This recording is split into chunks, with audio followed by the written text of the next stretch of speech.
lahat ang gusto na mangyari ng Panginoon sa kongregasyon. So, sa kanila ka magtatanong, amen ba? So, ganun po, dapat tayo. Ano ba? Akala ko, mababaiksi lang to, mga pala. Okay, ano ba? Share the gospel. Ayun yun. Kasama sa training natin yan, pagdating sa spiritual, you have to share the gospel.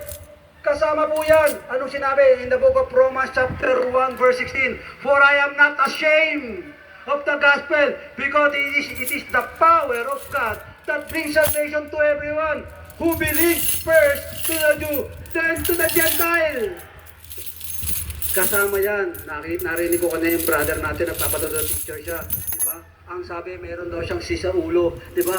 May sis daw siya. Pero anong ginawa niya? Nagkaroon siya ng open door. Nag-share siya ng gospel. At paglabas ng resulta, ano nangyari? Wala daw, lumiit. It is miracle.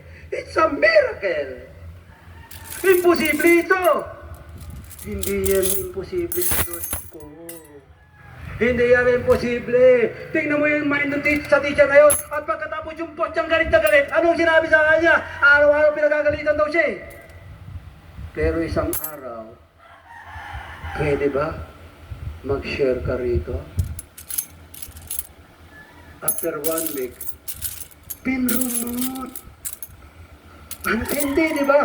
Ganun kabuti ang kung hindi ka mahihiya na i-share ang gospel ng ating Panginoon, dapat ikaw matapang ka, siga ka, bakit? Hawak mo nga yung katotohanan, paglakad mo, hindi, nasa akin ang katotohanan, magsasalita ako, ihayag ko salita ng Diyos, kailangan nyo maligtas, hindi ka nanginginat kahit kanino.